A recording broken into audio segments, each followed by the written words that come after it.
from Sabine Breyer, who's going to give us survivor testimony about actually living through the terrors of the Holocaust.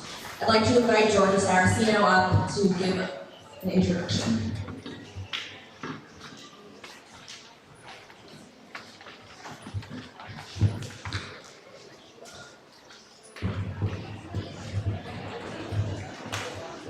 This year, I've been fortunate enough to have participated in the Witness Project with the UJA Federation of Munich. The Witness Project is a program that introduces high school students to Holocaust survivors. The students are paired with survivors and work together over the course of the school year to learn about their stories and explore many related issues. The idea of the program is to build relationships and new witnesses. The program is also very important because the money that is donated supports many Holocaust survivors living in the New York area with living expenses. I'm so excited to be here today introducing you to my survivor, Sabine Breyer.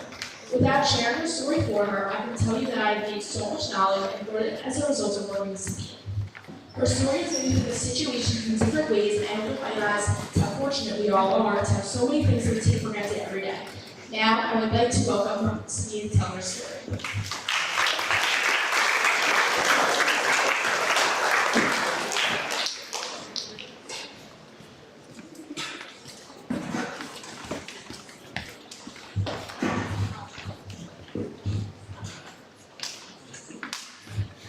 Good morning. I'm honored to be here on this young Hashoah day. Thank you for inviting me. For me, Yom Hashoah really is 365 days of the year. It's always with me.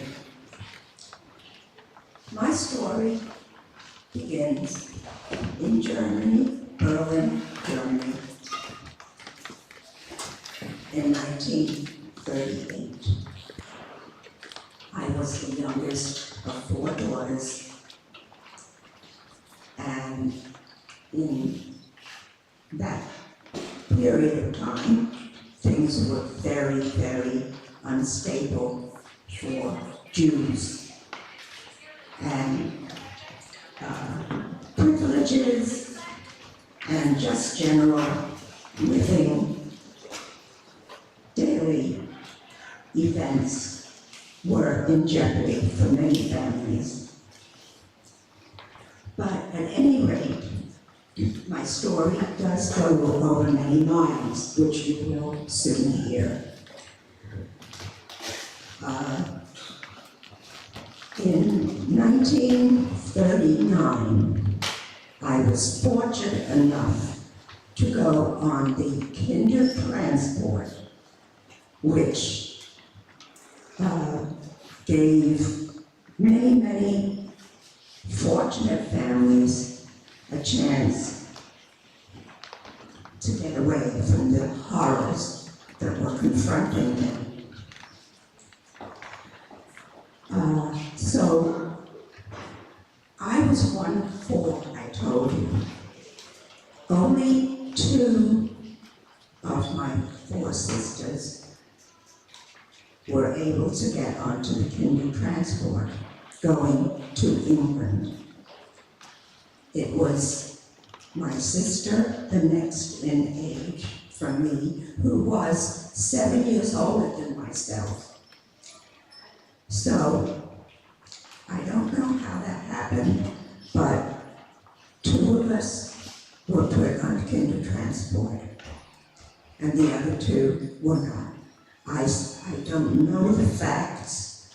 I just assume that it was a blunder, or perhaps the youngest out of the 4 were sent on Kinder transport.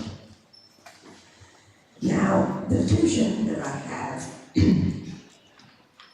of the day of entering the Kinder transport is very, very painful, because my mother was there with her 4 children.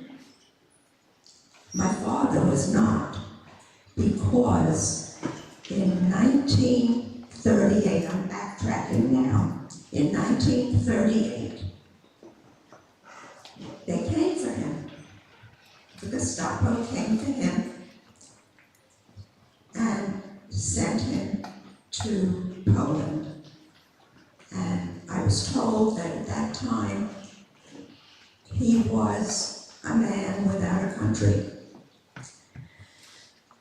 So now, forwarding again to the trip on the kinder transport, there I was probably no more than a year and a half old at that time, with my 8-year-old sister. Now, an 8-year-old certainly was very, very aware of what was happening, and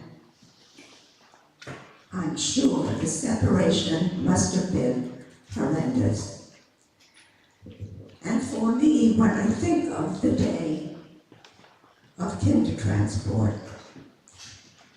that is where the pain comes to me. Just imagine a mother with 4 children saying goodbye to 2 of them, thinking, well, maybe they would be fortunate enough to be reunited again. However, that didn't happen. So, I go to England on kinder transport with my 8-year-old sister, and there we are, taken in by 2 wonderful families. Now I say 2. I went with one family, and my sister went to the sister of that family. So we were sort of in family, but we didn't live together. They were Christian people. They had 2 sons who became my brothers, and I, in turn, was their little sister. And that is where I was raised. Don't forget, I was a baby when I went there. And that's where I was showered with love and being taught life skills. They were a very fine family, well educated, and certainly after having 2 sons, I suppose my British mommy welcomed a little girl. And I have some fine memories of my years in England. It was during the war, and I do remember a lot of the wartime happenings. I remember the air raid sirens, and families would leave their homes and go to neighborhood shelters when they heard the air raid sirens sounding. And we stayed there until there was an all-clear signal. And also, in each home, people were provided with gas masks. It was during the World War II. So I do remember all of those happenings. I never really felt any separation because I was a baby.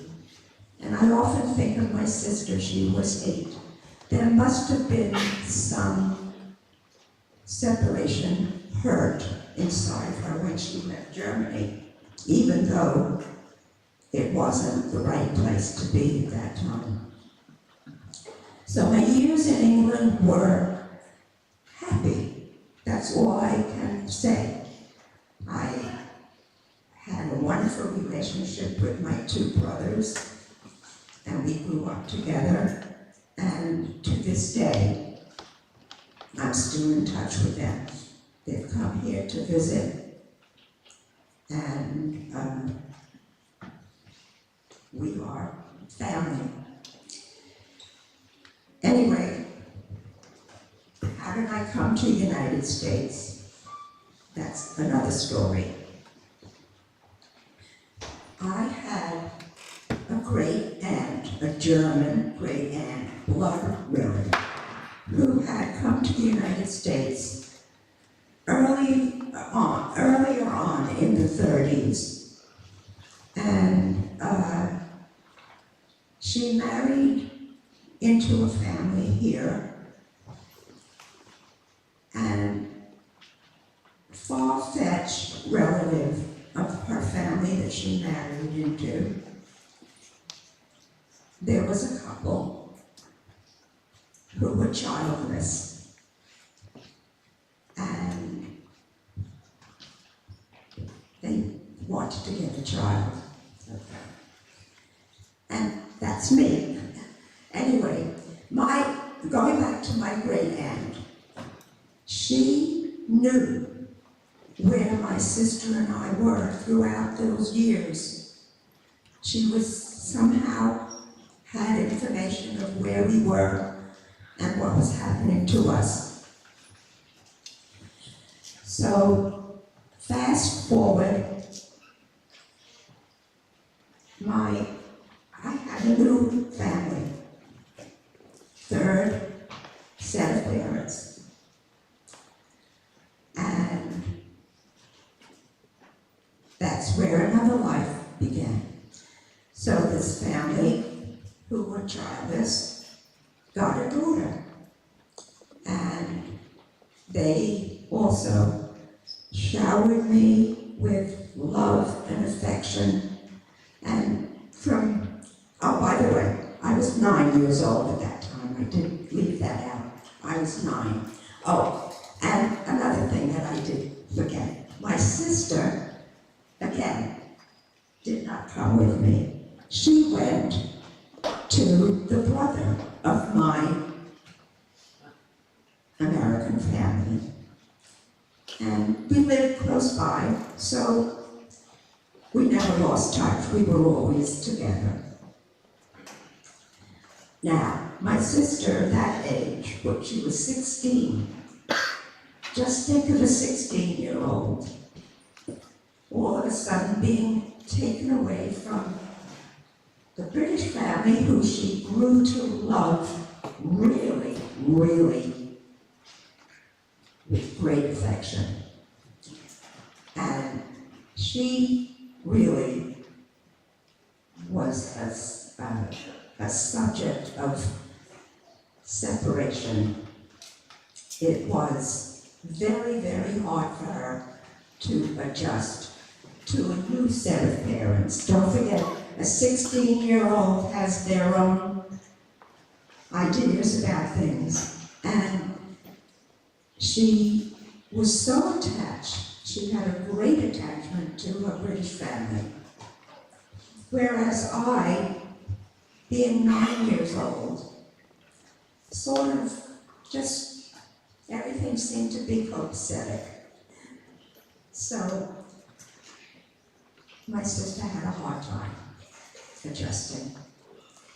And I, happy little girl, loved everything that I was taught, everything that I was, all the wonderful experiences that I was exposed to. And so my third family is where it sort of begins and ends, because I survived all those years, and I think part of it is just the teachings of life, all the morals that we need to have to get through life. And each family gave me that gift. And I'm just very, very fortunate and grateful for every day.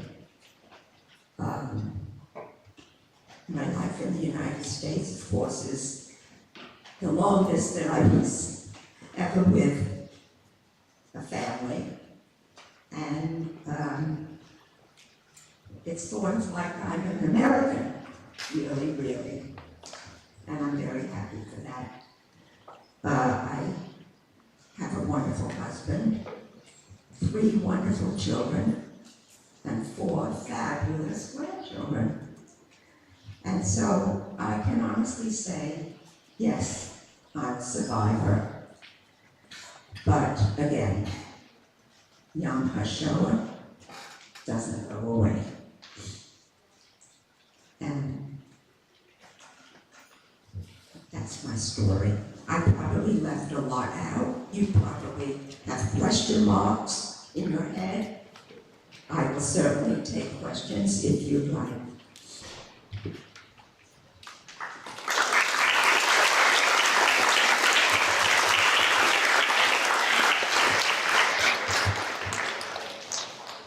Okay, so I want to give everyone a couple minutes to think a little bit so that you can come up with what your questions are for Sabine, and then she'll be happy to answer some of your questions. So, if you do have a question already and you don't have one, I'm going to ask you to line up right in front of either the never sign right here or the forget on this side, and I'll pass the microphone, okay?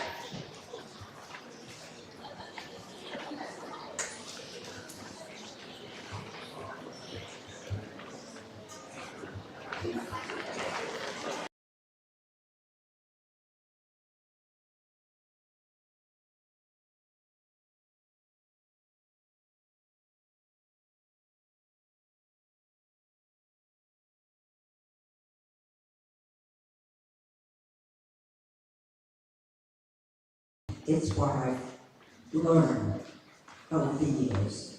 Yes. Pardon me? Oh, yes, yes, all of what yes.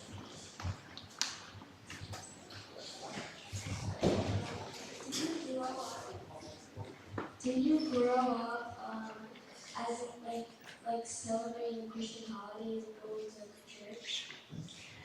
When I was in England, the family went to church on Sundays. But I only went with them because they weren't going to leave me home. It had nothing to do with trying to proselytize me to that religion. As soon as I came to the United States, it was all forgotten. And I knew I was Jewish as soon as I came here. Because my new family wanted it that way, because I am Jewish.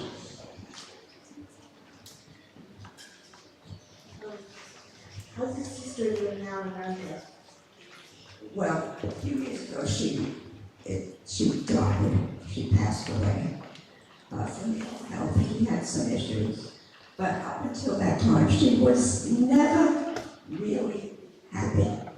There was just some discontent inside of her as to what happened. Did you have contact with your sister and your second and third family member Jewish?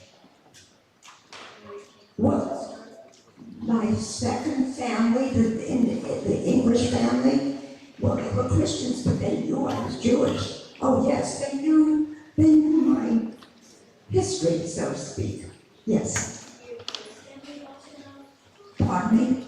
Your first family. Oh, yes, they themselves are Jewish. Oh, yeah, that was one of the reasons that my great aunt wanted my sister and I, to come to the United States because And also, did you have contact with your sister?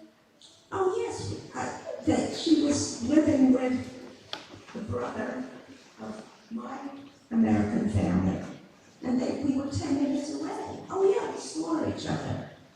We didn't live together, but frequently, family get-togethers and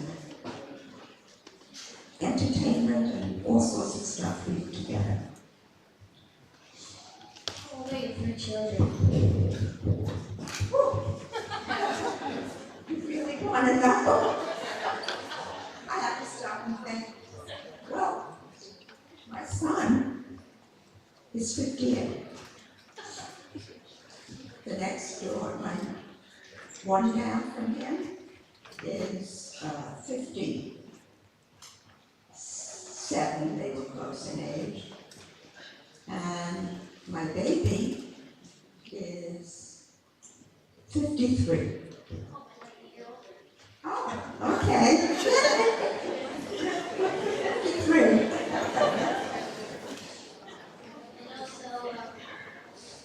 And also, how did it feel to be the World War II? Pardon? Oh, well,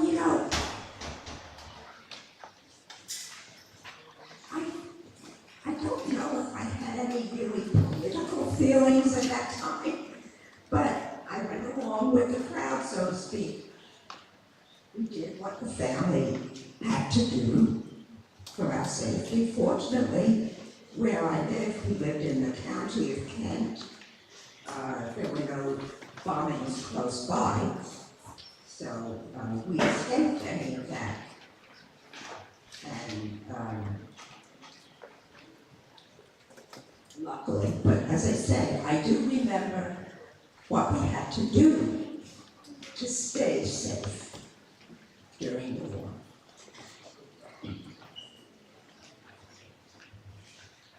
Which of your family is your last name? My husband, yeah, that's where it came from. Right. When you're in the student bill, you would you wish? I don't know whether I realized it. I don't know when I knew all of this. I don't know. I've been asked that question. It's a very good question. I don't know whether religion was a thing. You know what I'm saying? Yeah.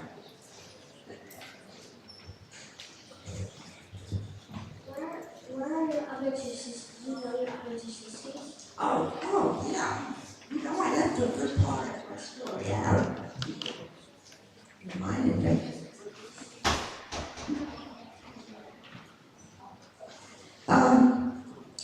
Oh, yeah. That's a major part of it. Thank you for reminding me. My mother and my 2 oldest sisters said goodbye to me and my sister on kinder transport.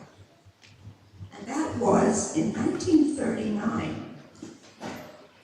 In 1943, so that's like 4 years later, I don't know how my mother survived with the 2 daughters. They were then rounded up and taken to Auschwitz, and that's just where they perished. Yeah. And the first I ever knew I knew they had perished. One visit that my husband and I made to a museum in Washington, D.C. I went up to the research room, the top of the floor, and I asked the librarian to see if she had any information on my family. She went and brought back a volume, I would say, this thick. And that was a volume with all the names of the people who were taken to camps. It was all alphabetical. And I looked up my family's name. It was Lebzelter. And there, on that page,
could you repeat your question, honey? Do you know the last names of your second family and your third? Oh, sure, I know all the names.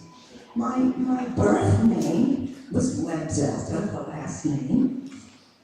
The family that I went to in England, their last name was Mayled, Mayled. And then when I came to the United States, my American family's name is Goldberg. And they had a legal name change for me. So growing up, I was Sabine Goldberg. And then Briar after marriage. Do you know why your mom and sisters didn't come with you on the kinder transport? No, I would like to know. It would have been nice if the four of us could have gone. I said, I think it was perhaps a quota situation. Maybe out of 4 children, they wanted the youngest to get on kinder transport. It's something that I really don't know. But I'm just assuming what it was, a quota. Any other question? Were you ever reunited with your mother and father before they died? No. No. Do you know the names of your siblings from your first and second family? Well, my biological sisters, my next sister was Ina, then it was Amali and Suzanne. Those were my birth sisters. And then in England, my brothers were Brian and Jeffrey. And then when I came here, I was like an only child.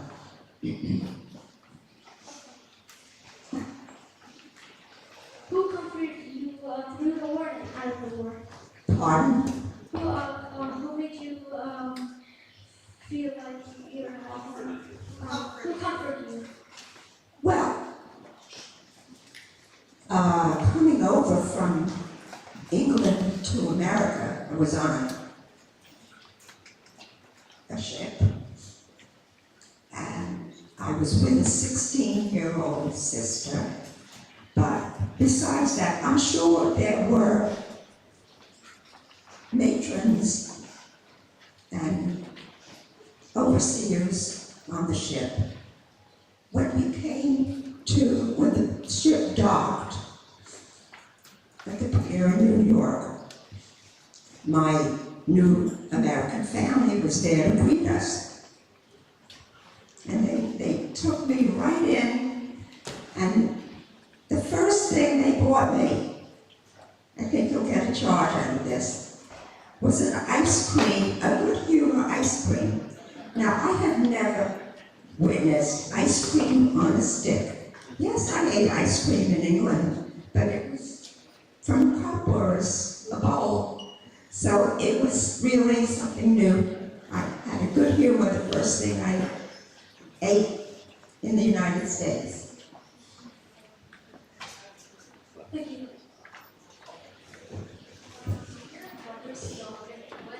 Oh, yes, yes, they're married, they're grandchildren, and several years ago, separately, they came to visit me with their wives, and we had a wonderful time showing New York City to them. Yes, and we still communicate. Now it's by phone. Years ago, we had to write letters.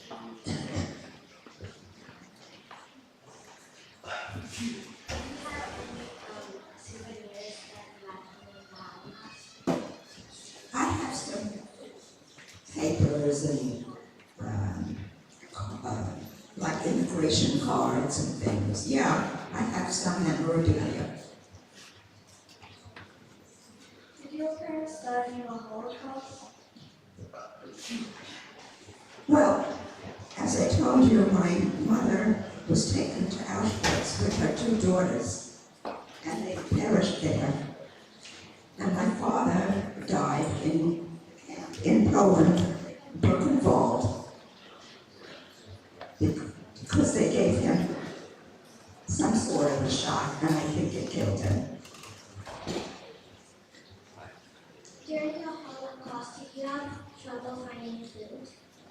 Oh yeah, there were, in England, during the war, food was hard to come by. We had books of food stamps that we were just to get only what we were entitled to, because food shortages always take place during wartime.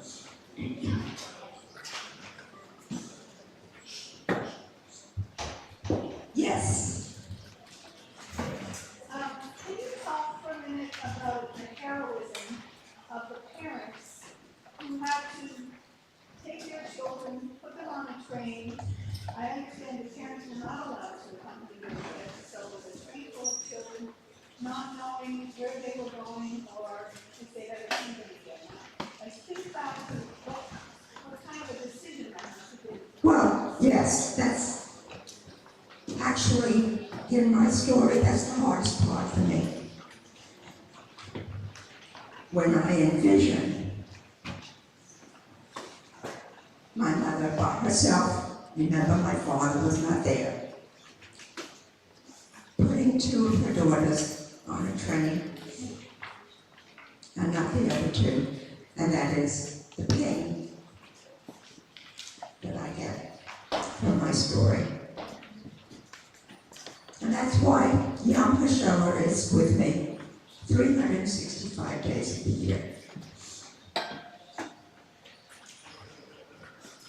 Yes, I have a question. Thank you, Steve. What's the message you want to leave with the students? pardon me? What is the message that you would like to leave with the students that are here listening to your incredible story? Stand up and be brave. Perseverance.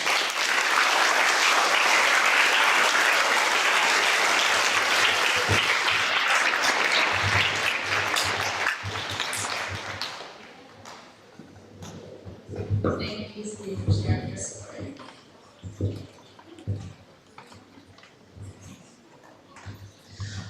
Okay, so here's what's going to happen next. First of all, I'd like to echo Georgia and all of you and say thank you to Sabine.